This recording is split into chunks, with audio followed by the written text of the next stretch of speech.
Assalamualaikum warahmatullahi wabarakatuh. Halo guys, welcome back to my channel.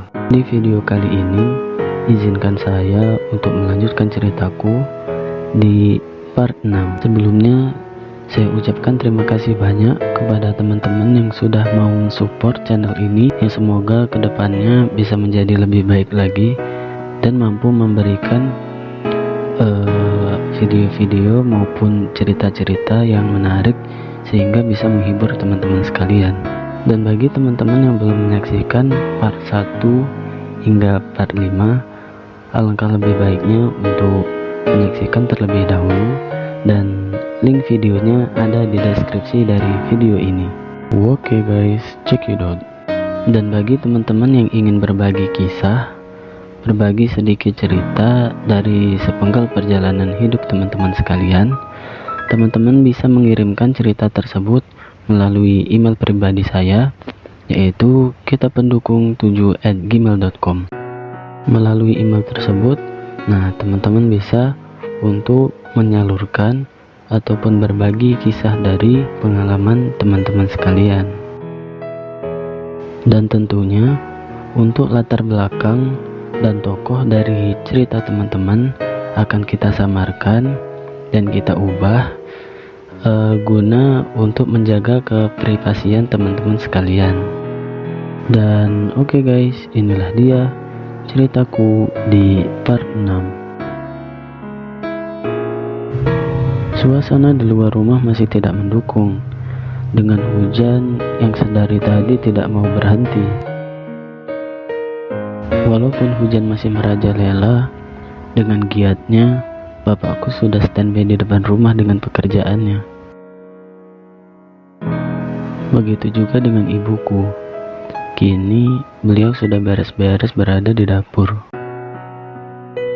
Dan sekarang menyisakan aku dan Pak J yang sedang berada di ruang tamu. Di tengah asiknya aku mengunyah bubur, dan aku memperhatikan benda milik Pak J, dan tentunya Pak J menyadari akan hal itu.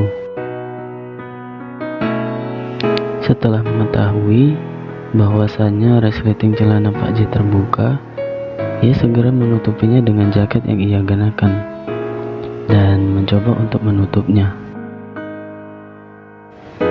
Setelah berhasil menutupnya kembali, entah mengapa di pikiranku membayangkan sesuatu yang membayangkan bagaimana jika benda itu masuk ke mulutku. Karena ukuran benda itu besar, jadi ketika aku membayangkannya, tiba-tiba saja aku tersedak dan terbatuk hingga bubon yang kukunyah pun keluar sedikit. Lantas dengan lembutnya, Pak J mengelap bubur yang keluar sedikit dari mulutku dengan tangannya. Karena Pak J seorang pekerja keras, tangannya terasa sedikit kasar. Namun, tangan itu juga terasa hangat, meskipun tidak sehangat benda milik Pak J. Sesuap demi sesuap bubur, hingga akhirnya bubur itu kandas, tak bersisa sedikit pun. Pak J beranjak menuju dapur untuk meletakkan mangkuk yang telah kotor. Di dapur terdengar Pak J sempat ngobrol dengan ibuku. Akan tetapi aku tidak sempat mendengar percakapan itu karena jaraknya yang lumayan jauh, sehingga hanya terdengar samar-samar saja. Dari arah dapur terlihat Pak J kembali menghampiriku. Kala itu aku benar-benar merasa senang, dan rasa pusing, panas, lemes, dan rasa demam yang menderaku, seakan-akan semua rasa itu hilang. Entah karena apa, yang aku rasakan saat itu, aku benar-benar sehat. Kembalinya Pak J menghampiriku, ternyata diikuti oleh ibuku dari arah dapur. Dengan merasa senang, ibu berkata, "Alhamdulillah nak, kamu akhirnya mau juga makan. Biasanya kamu disuapin 3 sendok aja udah keluar lagi buburnya."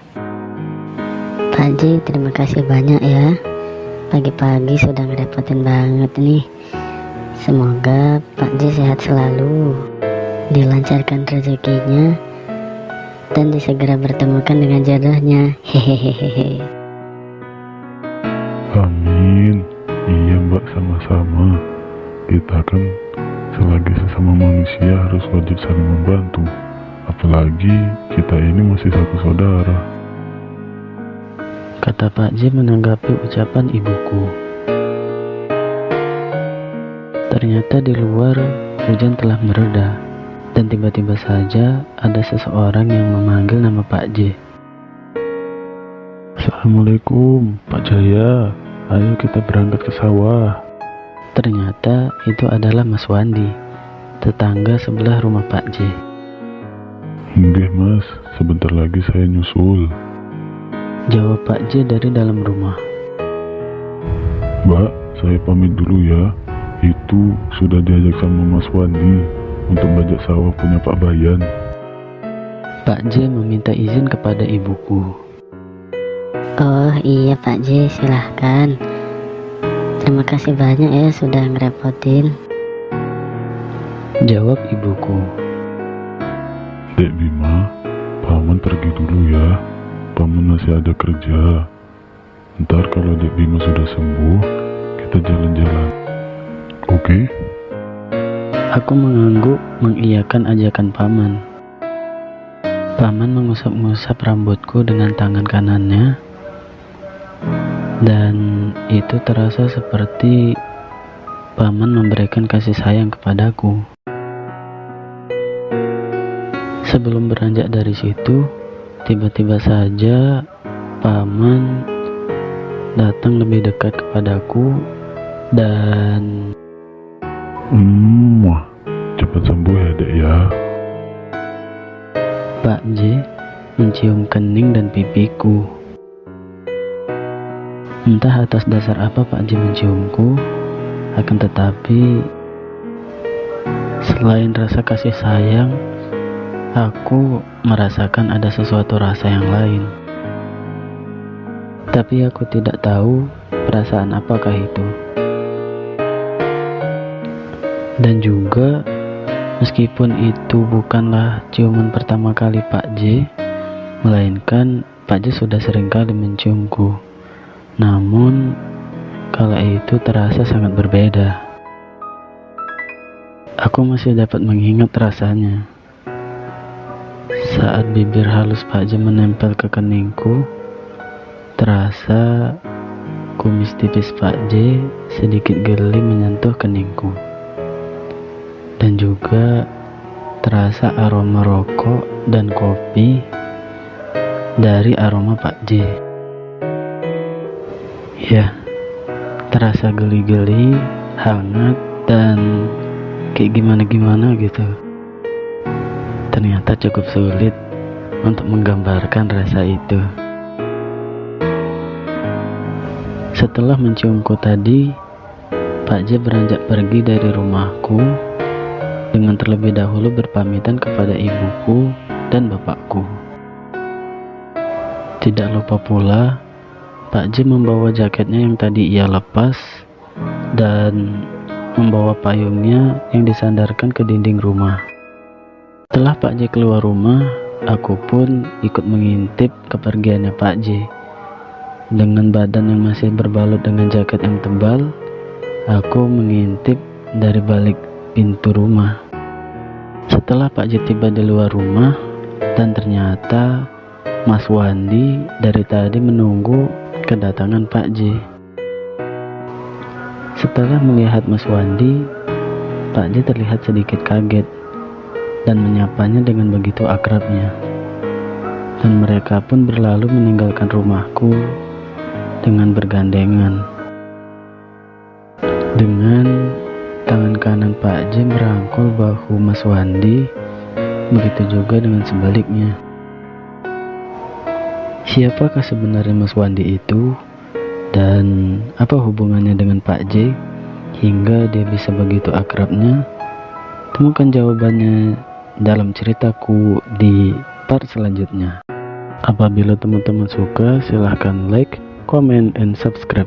Jangan lupa aktifkan loncengnya agar teman-teman dapat notifikasi apabila aku upload video lagi.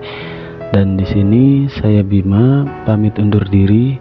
Apabila saya banyak kata-kata saya yang salah ataupun ada kata-kata saya yang kurang berkenan kepada teman-teman sekalian, saya mohon maaf.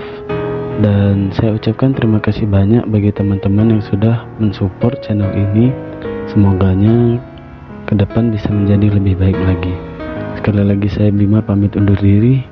See you di video selanjutnya. Bye bye. Assalamualaikum warahmatullahi wabarakatuh.